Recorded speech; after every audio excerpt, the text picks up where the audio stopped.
Hello friends, talkative English with Varnika channel में आप सभी का स्वागत है। आज की इस वीडियो में हम पढ़ने वाले हैं फ्रॉम प्रीपोजिशन के बारे में। फ्रॉम का मतलब होता है से, इंग्लिश में फ्रॉम का मतलब होता है से। तो से का यूज़ कहाँ किया जाता है और कैसे किया जाता है, आज हम इस वीडियो में सीखेंगे। चलो हम सेंटेंसेस के थ्रू समझते हैं कि से का यूज़ कैसे किया जाता है। देखो पहला सेंटेंस पढ़ो। पहला सेंटेंस क्या है? वह स्कूल से घर आता है। वह स्कूल से घर आता है, यहाँ पर से आया ना, तो से के लिए हम फ्रॉम का यूज़ कैसे करेंगे देखते हैं। देखिए हम इतना इंग्लिश में ट्रांसलेट कर लेंगे। ये प्रेजेंट इनडेफिनेट टेंस है, ठीक है। और मैंने आपको टेंस कैसे बनाते हैं ये मैंने आपको सिखाए हुए हैं, और मेरे चैनल की जो टेंस वाली प्लेलिस्ट में जा करके आप टेंस अच्छे से सीख सकते हैं। चलिए अपने टॉपिक पर रहते हैं, टॉपिक की बात करते हैं। वे स्कूल से घर आता है, तो हम इतना इंग्लिश में ट्रांसलेट करेंगे वे घर आता है, ठीक है। वह घर आता है, तो हम इतना ट्रांसलेट करके इंग्लिश में लिख देंगे इसे, he comes to home. He comes to home, वह घर आता है। अब इसमें लिखा हुआ है स्कूल से, कहाँ से आता है? स्कूल से।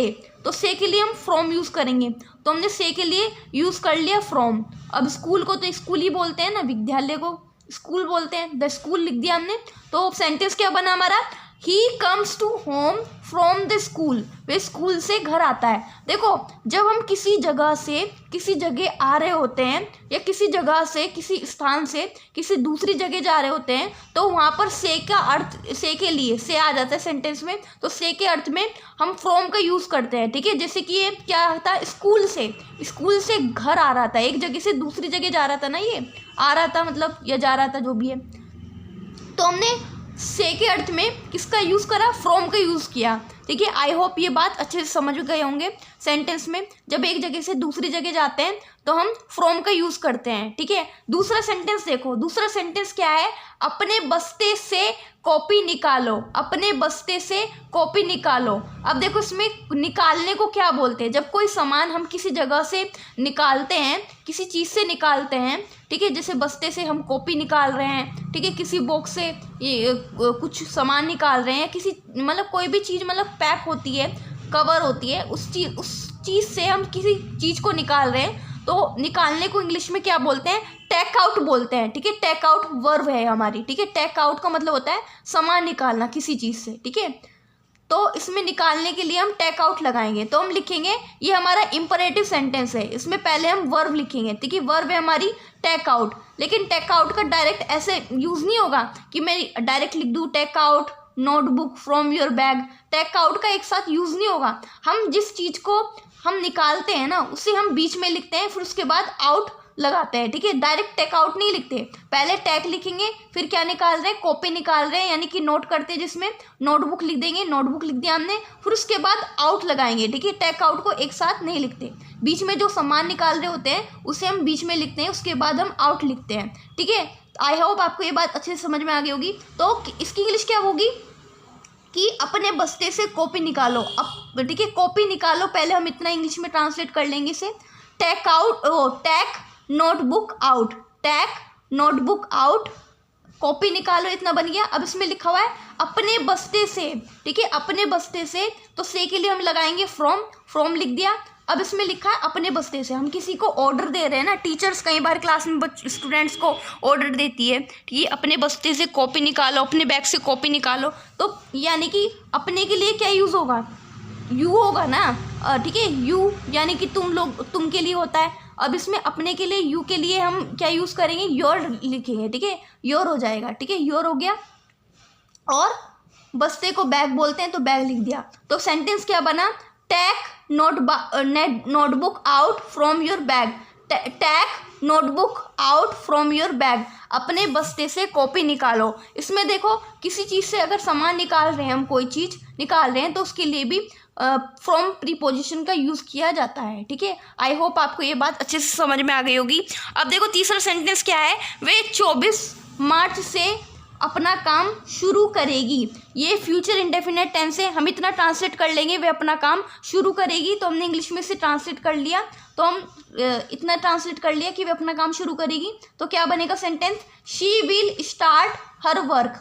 She will start her work, ठीक है। वे अपना काम शुरू करेगी। अब इसमें लिखा हुआ है, इंफॉर्मेशन दी हुई है, 24 मार्च से, तो से के लिए हम क्या यूज़ करेंगे, फ्रॉम का यूज़ करेंगे। फ्रॉम का यूज़ कर लिया और डेट लिख देंगे 24 मार्च। ठीक है, सेंटेंस क्या बना, she will start her work from 24 मार्च। वे 24 मार्च से अपना काम शुरू करेगी। जब हम किसी डेट के साथ अगर से लगाते हैं, ठीक है, से के अर्थ में यूज़ करते हैं, तो डेट के साथ तो भी फ्रॉम का यूज़ किया जाता है। तो हम फ्रॉम का यूज़ कर लिया हमने, ठीक है, कि 24 तारीख से काम करेगी, ठीक है, या 10 फरवरी से काम स्टार्ट करेगी तो फ्रॉम 10 फरवरी, ठीक है, संडे से स्टार्ट करेगी फ्रॉम संडे, मंडे से स्टार्ट करेगी फ्रॉम मंडे। यानी कि समय के साथ भी फ्रॉम का यूज़ किया जाता है, ठीक है, इसके से के अर्थ में। ठीक है, आई होप आपको ये बात समझ में आई होगी, ठीक है, किस तरह से समय के साथ भी फ्रॉम का यूज़ किया जाता है। अब देखो इसमें क्या है, 4 नंबर पे देखो क्या सेंटेंस है, मुझे कल रात से बुखार हो रहा है। ठीक है, ये क्या है, ये प्रेजेंट परफेक्ट कॉन्टिन्यूस टेंस है। ठीक है, इसमें हम इतना ट्रांसलेट कर लेंगे कि उसे बुखार हो रहा है, आई हैव बिन सफरिंग। अब इसमें लिखा हुआ है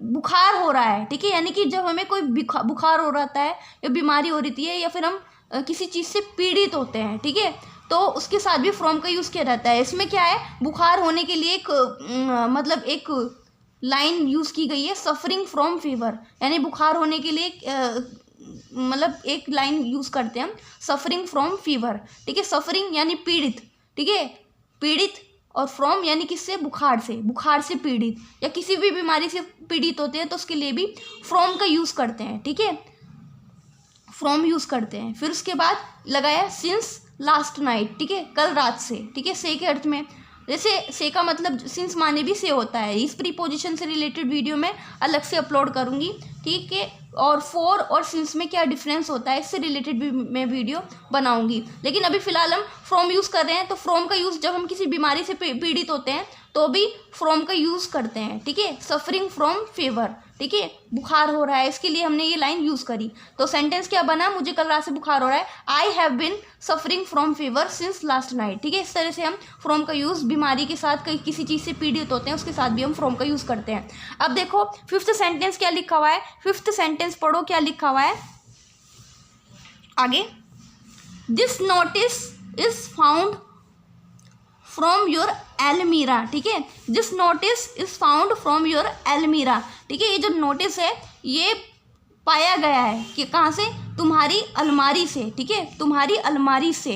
देखो इसमें फ्रॉम का यूज़ जो है से के अर्थ में किया जाता है। जब कोई चीज़ किसी जगह से हमें मिलती है तो उसके लिए भी फ्रॉम का यूज़ किया जाता है। ठीक है, यहाँ पर फाइंड की जो है ये 3rd फॉर्म है, फाउंड, और ये जो सेंटेंस है ये पैसिव वॉइस में बनाया गया है। ठीक है, बनाया हुआ है और इसमें से के अर्थ में फ्रॉम का यूज़ आया है। ठीक है, ये जो नोटिस है तुम्हारी अलमारी से मिला। ठीक है, अलमारी की सफाई कर रहे होंगे, नोटिस पड़ा होगा अलमारी में, तो ये नोटिस तुम्हारी अलमारी से मिला। ठीक है, इसके अर्थ में किसके फ्रॉम का यूज़ यहाँ पर से के अर्थ में हुआ है। ठीक है, आई होप आप, जब कोई चीज़ किसी चीज़ से मिलती है, किसी जगह से मिलती है, तो वहाँ के लिए भी फ्रॉम का यूज़ किया जाता है। ठीक है, आई होप आपको ये बात अच्छे से समझ में आ गई होगी।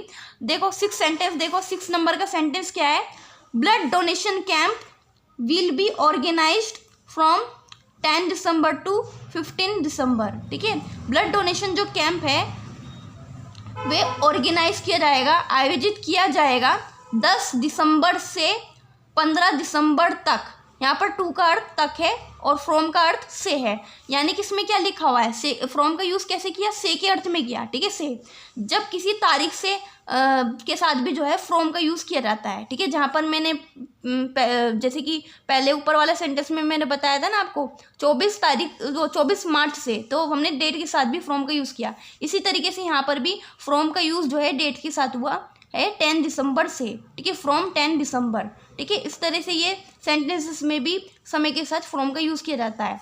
अब देखो 7 नंबर का सेंटेंस देख लेते हैं, यहाँ कैसे हुआ। फ्रॉम का यूज़ जो है से तो होता ही है, किसी किसी सेंटेंस में फ्रॉम का यूज़ मतलब फ्रॉम का मतलब जो है तरफ से भी होता है, की तरफ से भी होता है। अब देखो 7 नंबर का सेंटेंस पढ़ो क्या है, happy birthday to you from me. ठीक है, happy birthday to you from me. ठीक है, आपको मेरी तरफ से जन्मदिन की हार्दिक शुभकामनाएं। ठीक है, इसमें क्या है, हैप्पी बर्थडे टू यू का मतलब होता है आपको मतलब तुमको जन्मदिन की हार्दिक शुभकामनाएं। अब इसमें लिखा हुआ है फ्रॉम मी यानी मेरी तरफ से, ठीक है। फ्रॉम मी का मतलब हो गया मेरी तरफ से, ठीक है। अगर यहाँ पर होता है फ्रॉम यू तो क्या हो जाता है तुम्हारी तरफ से, ठीक है। फ्रॉम अस होता है तो हमारी तरफ से, फ्रॉम हिम होता है तो उसकी तरफ से, फ्रॉम देम होता है तो उनकी तरफ से। अगर यहाँ पर होता है फ्रॉम राहुल की तरफ से, फ्रॉम अंजलि होता है तो अंजलि की तरफ से। इस तरह से फ्रॉम का अर्थ जो होता है की तरफ से भी होता है, ठीक है, किसी तरफ से भी होता है। अब देखो इसमें क्या लिखा है, फ्रॉम माई साइड मेरी तरफ से, फ्रॉम योर साइड तुम्हारी तरफ से, फ्रॉम हिज साइड उसकी तरफ से, और लड़की के लिए यूज़ करना हो तो फ्रॉम हर साइड उसकी तरफ से, ठीक है। फ्रॉम आवर साइड हमारी तरफ से। इस तरह से जो है फ्रॉम का यूज़ तरफ से भी होता है, ठीक है, की तरफ से भी होता है, ठीक है। इस तरह से फ्रॉम का यूज़ की तरफ से भी किया जाता है, ठीक है। अब देखो फ्रॉम का